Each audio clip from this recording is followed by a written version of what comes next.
Hello everyone, welcome back to my channel. मैं आपकी educator Shobha आज आपके लिए एचपीजीके का important topic rivers of HP लेकर आई हूँ। आई होप आपको वीडियो अच्छी लगे। अगर वीडियो अच्छी लगे please subscribe to my channel.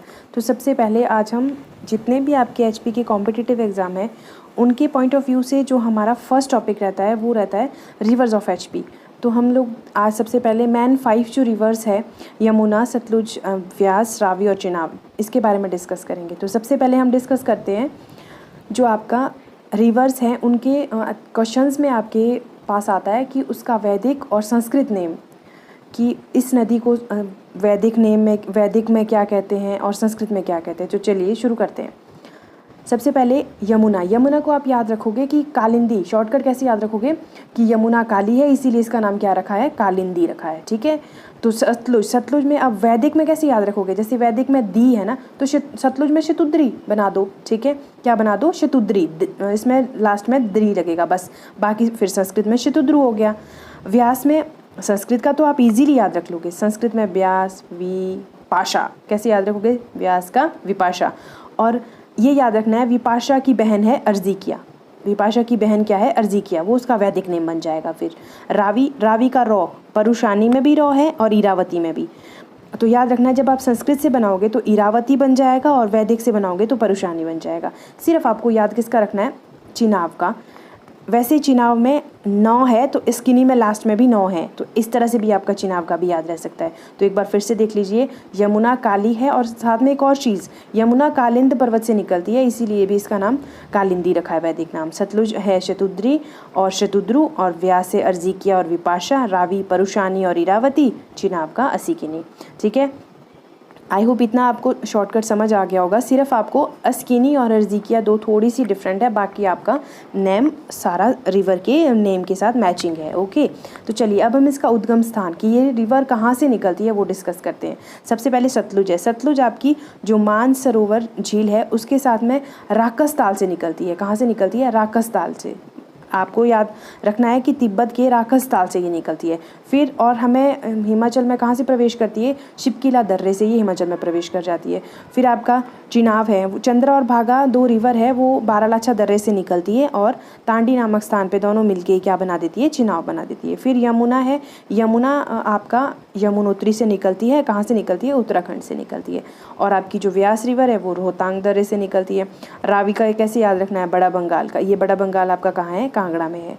ठीक है, एक बार फिर से देख लीजिए कि सतलुज कहाँ से निकलती है, बाकी सारी रिवर्स कहाँ से निकलती है। ओके, अब हम चलते हैं नदियों की लंबाई के ऊपर। जो सतलुज है वो 1448 किलोमीटर लंबी है और हिमाचल में सिर्फ 320 किलोमीटर बहती है। तो सबसे लंबी रिवर कौन सी हुई, सतलुज। यमुना 1520 किलोमीटर है लेकिन 22 किलोमीटर ही हिमाचल में बहती है। तो सबसे छोटी आपकी कौन सी रिवर है, आपकी यमुना रिवर होगी। चिनाब 1200 किलोमीटर है और आपकी सिर्फ 122 किलोमीटर ही एचपी में बहती है। रावी 720 किलोमीटर और 158 किलोमीटर ही एचपी में बहती है। ब्यास आपकी 460 किलोमीटर है और 256 किलोमीटर ही एचपी में बहती है। और लेकिन एक चीज़ और याद रखना है, चिनाब आपकी वाटर डेंसिटी के हिसाब से सबसे बड़ी नदी, यानी कि जल स्तर के हिसाब से। ओके, तो चलिए अब हम इनकी सहायक नदियों के बारे में डिस्कस करते हैं। सतलुज की जो 2 सहायक नदी है आपको याद रखना है, बस, यानी कि बसपा और स्पीति। कैसे याद रखोगे, सतलुज का बिल्कुल सिंपल शॉर्टकट है बसपा। ओके, उसके बाद आपकी नेक्स्ट आपकी रावी है। रावी की बांदल, स्यूल, तंतगिरी, छत्राणी, साहो, बुद्धिहिल। इसका आप सिंपल से मतलब वर्ड है, इनको आप याद कर सकते हो, बांदल, स्यूल, तंतगिरी, छत्राणी, साहो और बुद्धिहिल। यमुना की गिरी, टॉन्स, पब्बर, आंध्रा।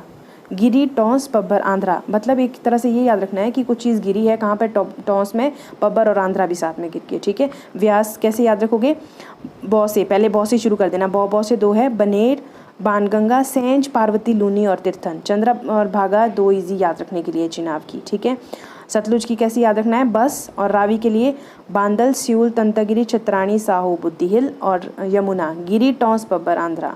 ठीक है, इस तरह से आप शॉर्टकट करके याद कर सकते हैं। ठीक है, उसके बाद हमने मतलब एक बार फिर से रिकैप करना है कि हमने अभी तक क्या क्या डिस्कस किया। हमने जो 5 रिवर्स थी उसके बारे में डिस्कस किया, यमुना, सतलुज, व्यास, रावी और चिनाब। उसके बाद हम लोगों ने उन जो आपके उसके वैदिक और संस्कृत नेम थे उसके बारे में डिस्कस किया। वो क्या था आपका, यमुना काली होने के कारण कालिंदी, सतलुज शतुद्री और शतुद्रु, ब्यास का अर्जिकिया और विपाशा, रावी का पुरुषानी और इरावती, और चिनाब का असिकिनी। शॉर्टकट के हिसाब से आप इसको लर्न कर सकते हैं। इसके बाद हम लोगों ने कि वो कहाँ से निकलती है, उसका उद्गम स्थान क्या है, वो हमने डिस्कस किया।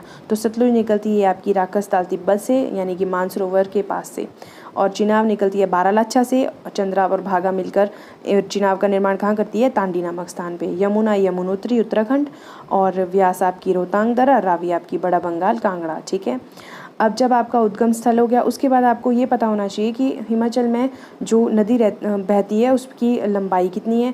तो हिमाचल में सतलुज बहती है 320 kilometre, Yamuna 22 kilometre, Chenab 122 kilometre, Ravi आपकी 158 किलोमीटर, और जो आपकी व्यास है वो 256 है। तो सबसे लंबी कौन सी नदी हुई, सतलुज, और सबसे छोटी यमुना। फिर आपकी सहायक नदियाँ हैं। सतलुज का क्या था, बस, यानी कि बसपा और स्पीति, और उसकी थी रावी की बांदल, सियूल, तंतगिरी, छतरानी, साहो, बुद्धि हिल। यमुना की थी गिरी, टॉन्स, बब्बर, आंध्रा। चिनाब की थी चंद्रा और भागा, और व्यास की थी बाकी सब चीज़ें। तो please subscribe and thanks for watching.